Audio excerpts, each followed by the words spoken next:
अजित पवार बोलतायत, आपण ऐकूया.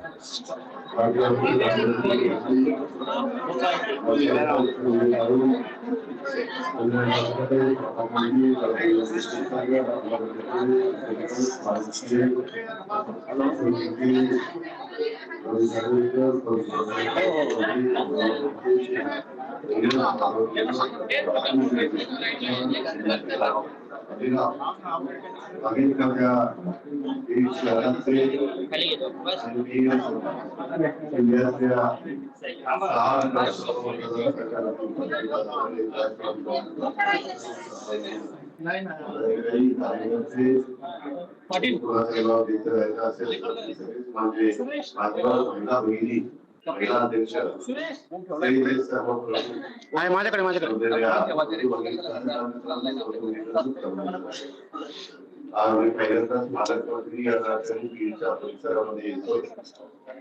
खरं तर 8 वाजता एक बैठक लावलेली आहे. काही चांगल्या प्रकारचं ऑफिस सगळ्यांनी इथं केलेलं आहे. म्हणून काही सहकार्य असतील फोटो थोडा पहिल्यांदा मला खूप माझा काही कार्यक्रम आहे.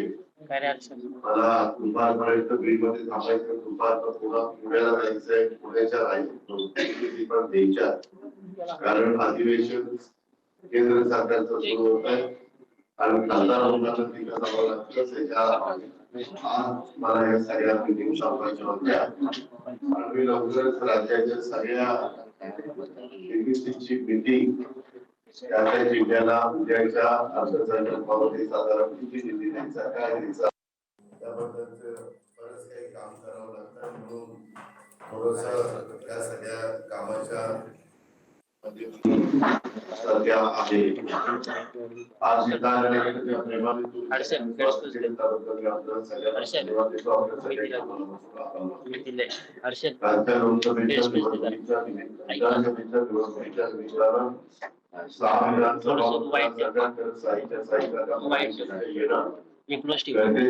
कशा पद्धतीची परिस्थिती काउंटिंगला सुरुवातीला अनेक वेळा डॉक्टर योगेश सीताफळ झाले. बाकीच्या 5 ठिकाणी महायुतीचे उमेदवार निवडून आले. थोड्याशा माझ्याकडे सगळ्या माझ्या महायुतीच्या कार्यकर्त्यांचं, मतदारांचं, सगळ्या सहकारी मित्रांचं मी मनापासून अभिनंदन करतो, मनापासून कौतुक करतो. आणि शहरामध्ये आपल्याला अपयश जरी आलेलं असलं तरी आपण पुन्हा एकदा आपल्याला करता येईल आणि लोकांचा विश्वास कसा संपादन करता येईल याचा प्रयत्न करतो.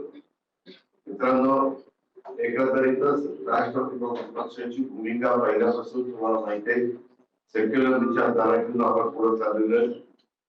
आपले स्वर्गीय यशवंतराव चव्हाण साहेबांनी जी महाराष्ट्राची जडणघडण केलेली आहे, सुसंस्कृत महाराष्ट्र कसा असावा, वैचारिक बैठक महाराष्ट्राची कशी असावी, एकंदरीतच महाराष्ट्रामध्ये काम करत असताना सत्ताधारी लोकांनी कसं काम केलं पाहिजे त्याबद्दलचा आदर्श हा उभ्या देशाला, उभ्या महाराष्ट्राला समर्थनाने दिला आणि त्याच रस्त्याने पुढे जाण्याचा प्रयत्न राष्ट्रवादी काँग्रेस पक्ष त्या ठिकाणी करतोय. महायुतीला प्रचंड अशा प्रकारचं बहुमत मिळालेलं आहे. 5 वर्ष आपल्या हातामध्ये आपल्याला कामं चांगल्या प्रकारे करायची. बीडच्या परिसरामध्ये अनेक प्रकारच्या वेगवेगळ्या बातम्या सध्या पेपरला आपण वाचत असतो. त्याच्यामध्ये इतर तथ्य असेल, इतर संबंधितांच्यावर कारवाई केली जाईल. इतर तथ्य नसेल त्या संदर्भामध्ये कारवाई करण्याचा प्रश्न येणार नाही. पण मला इथं बसणाऱ्या इतर जिल्हाध्यक्ष, तालुकाध्यक्ष, जिल्हाध्यक्ष, इतर वेगवेगळ्या स्टेजचे प्रमुख आहेत, अनेक सहकारी आहेत. मला त्यांना सगळ्यांना सांगायचं बाबा, माझी कामाची पद्धत थोडीशी वेगळी आहे.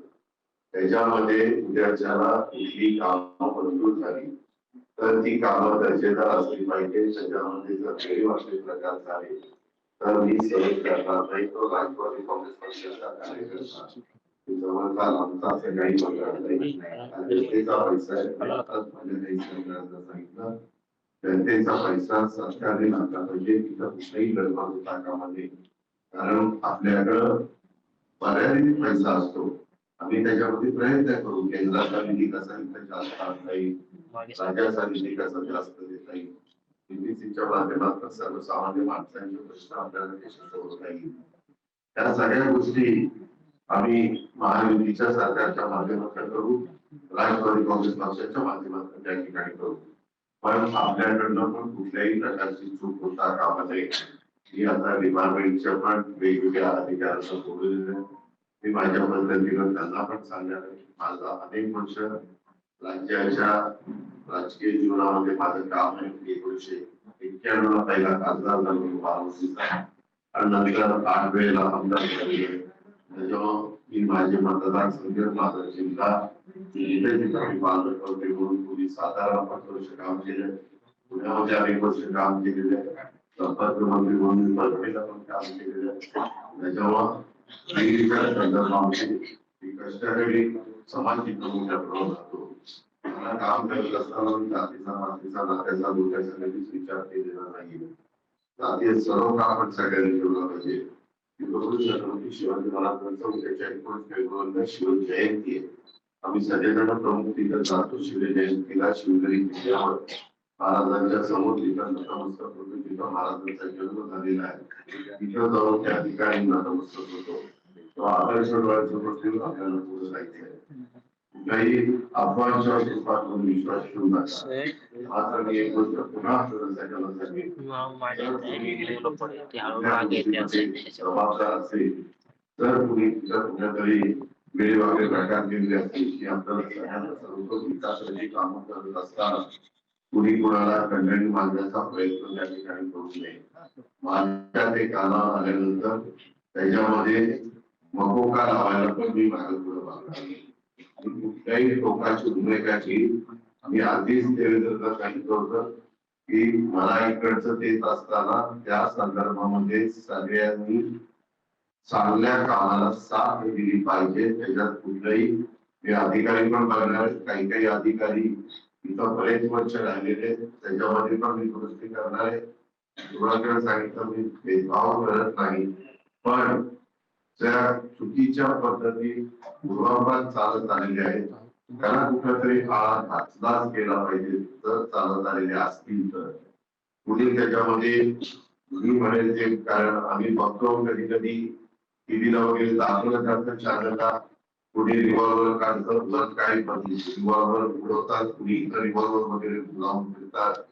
हे डिपार्टमेंटला सांगणार जे कोणी वर रिव्हॉल्वर वापरून फिरेल त्याचं लायसन कॅन्सल करायचं. रिव्हॉल्वर तुमच्या संरक्षण करतात किंवा तुम्ही वस्तीवर राहत असेल तर सिंगल बोर्ड घ्यायचं, तुम्ही घरामध्ये ठेवली पाहिजे, तिथं त्याचा वापर केला पाहिजे. हे जे बांधतात ना ते पण मी चुकून घेणार नाही.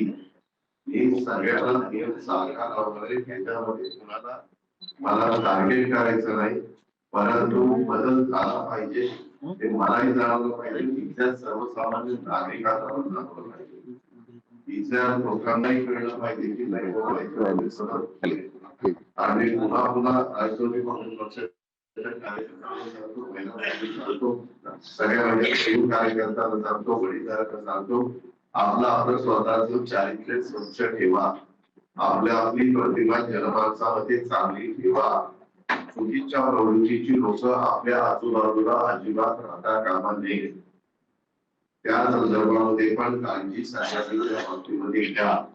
उद्याच्याला कुठल्या बाबतीमध्ये मला जर कळलं तर मी पोलिसांना तिथं सांगणार आहे, राजकीय हस्तक्षेप पोलीस लोक करत असताना मी होऊन देणार नाही. महायुतीच्या कोणापेक्षाकडनंच होऊन देणार नाही. मी देवेंद्रजींना एकनाथ पण विनंती करणार आहे की बाबा इथं आपण अन्याय पुरावा द्यायचा नाही, परंतु त्याच्यातनं कोणी भरडला पण जाता कामा नये. पण जो तुमच्या माझ्या जवळचा असेल तो चुकीचा वागत असेल आणि हे नव्याचे 9 दिवस नाही, हे सातत्य पुढे राहिलं पाहिजे.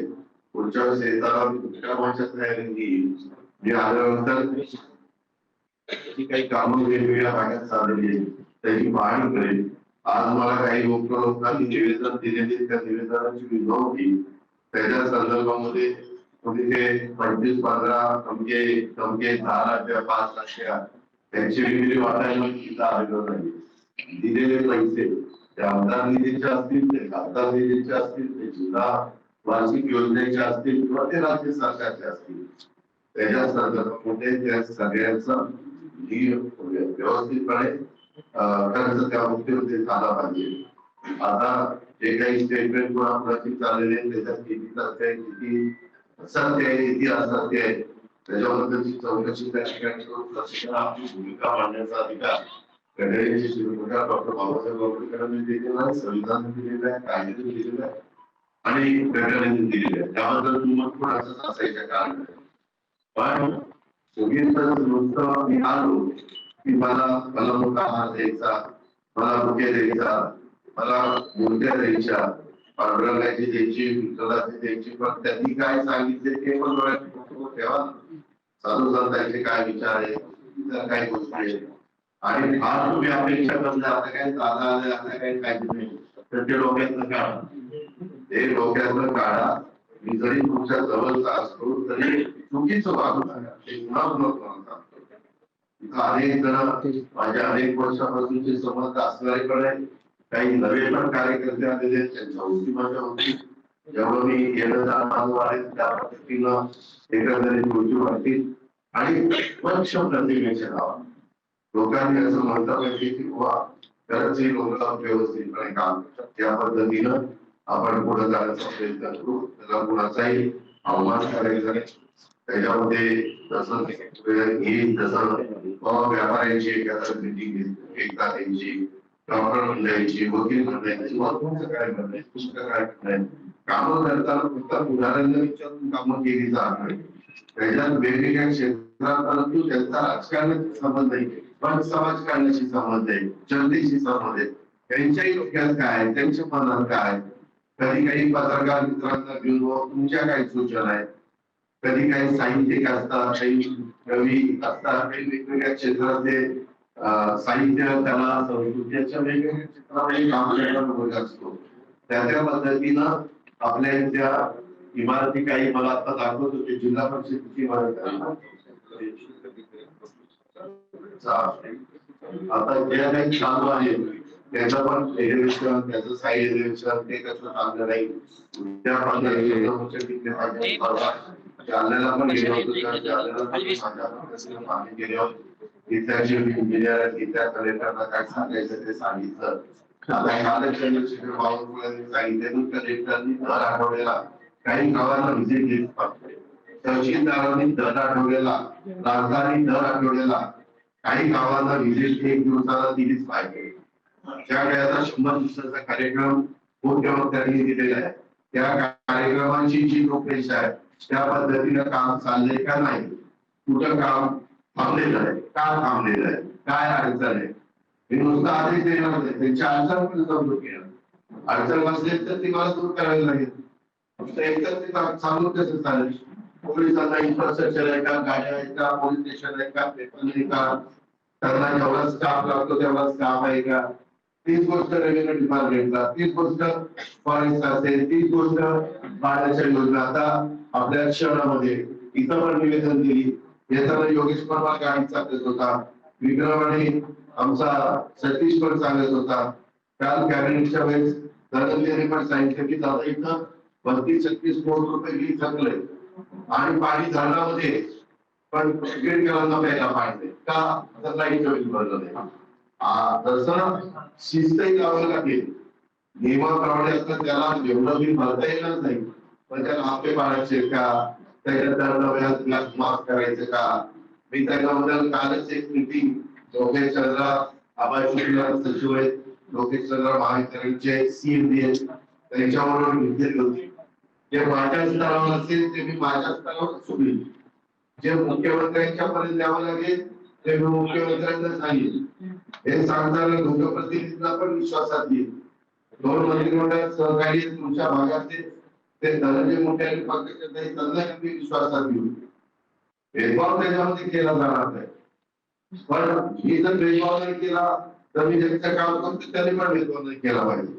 नाहीतर मी त्याचं काम करणार आणि ते खाली तिसरंच काहीतरी करणार तसला मी करून केलं तर त्याला सगळं सांगण्याने दुटप्पी मागण्याला असेल तर मी काम करणार नाही. मी काही साधू संत नाही, मी सरळ मार्गी आहे. मी जरूर सगळ्यांना मदत करीन. जो शैक्षणिक कमी असेल त्याला भीती वाटत असेल किंवा मी कसं जाण्याचं मला काय आधार आहे, तुम्हाला सरकारचा आधार आहे, तुम्हाला आमचा आधार आहे.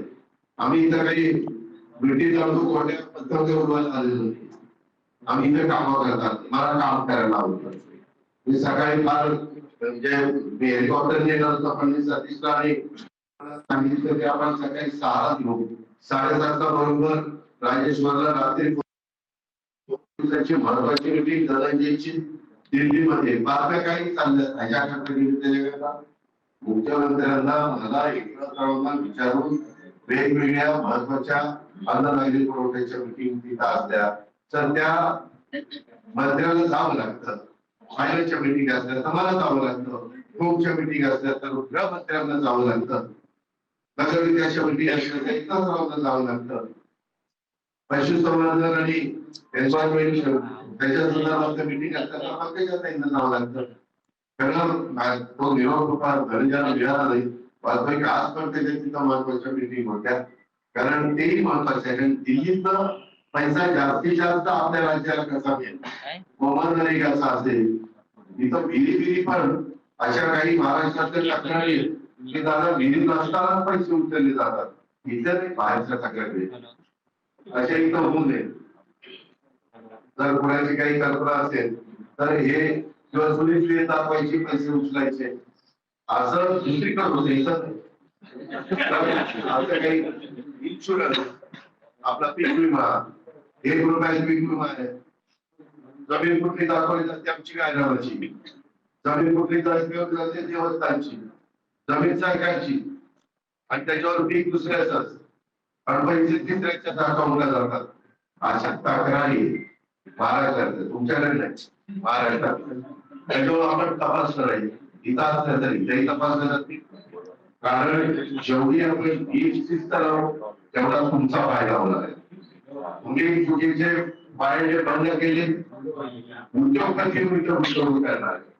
तुमच्याकडं काही साईट ट्रेनच्या चालल्या, तुमच्याकडे काही साईट सोलर पॅनल बसवण्याच्या चालल्या, तुमच्याकडे काही साईट. आमचा प्रयत्न आहे की मुंबई रेल्वे पण सुरू करता येते का तर तुमचा मुंबईशी पण पुण्याशी पण संपर्क कसा राहील. कारण धरण म्हणलं तर आता मी येताना त्या रोडने आलो तो पुण्यावरून सोलापूर त्याला जाणारा रस्ता जवळपास तुमच्या भागातला झालेला आहे. आता येताना बघितलं गावामध्ये काही आरोप सोडले गेलेले. मेन कॉन्क्रीटच्या रस्त्याला साईड काढलेली नाहीये. काही काही ठिकाणी आता एजीसीबी लावला तरी इथे येण्या बाबी घाम काढता येईल. तुम्ही इलेक्शन उभं राहिलं तर किती खर्च करतात ते तुम्हाला माहिती. परंतु आपलं बीड शहर आहे, आपलं पर्यायी, आपलं गेवरा आहे, आपला राष्ट्रीय पाटोदा शिरूर आहे, आपलं माझं गाव आहे, आपलं मनवली आहे. त्या आपल्या पाण्याची भावना का तुमच्या बलामध्ये येत नाही.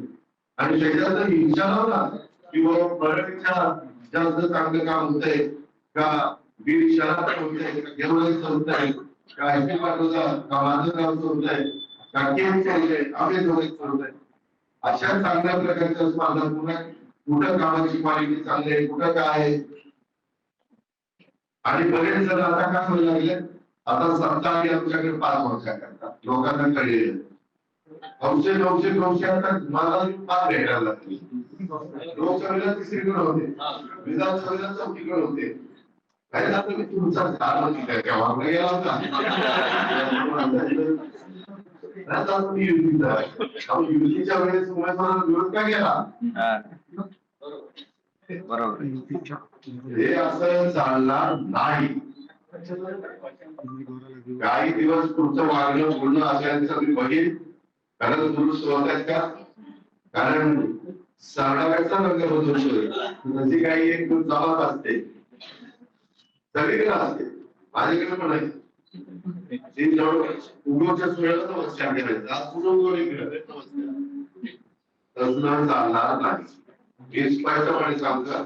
परत राजेश्वर तुझ्या देखत सांगतोय, लोकप्रतिनिधींच्या देखत सांगतोय, उद्याच्या परत कुणी आलं नाही दादा एवढ्या वेळेस पांघरून घाला, पांघरून फाटून गेले माझं एवढ्या वेळेस बदललं नाही.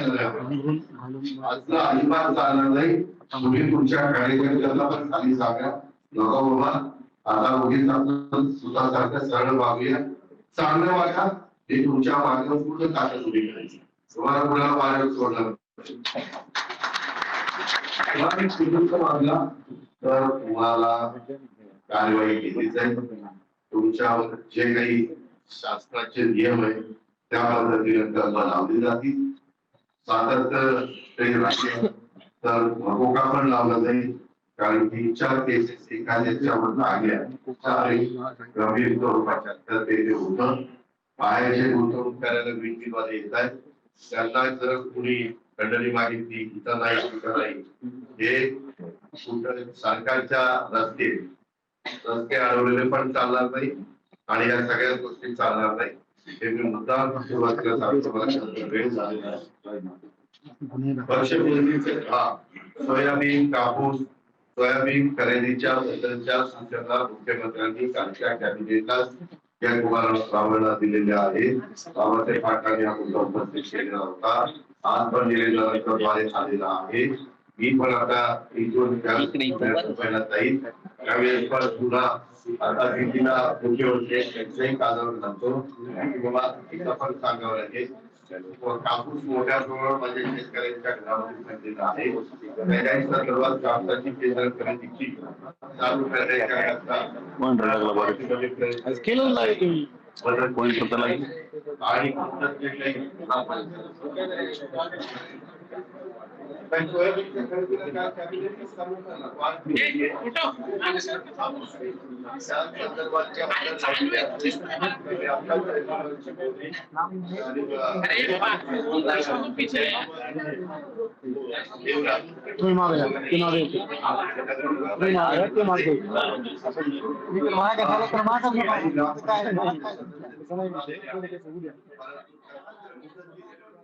उपमुख्यमंत्री अजित पवार हे सध्या बीड दौऱ्यावर आहेत. ते जिल्हा नियोजन समितीच्या बैठकीचा आढावा सुद्धा घेणार आहेत, बैठकीला उपस्थित राहणार आहेत. मात्र त्यापूर्वी ते आपल्या पक्ष कार्यालयामध्ये गेले आणि तिथे ते आपल्या पदाधिकाऱ्यांशी बोलत होते.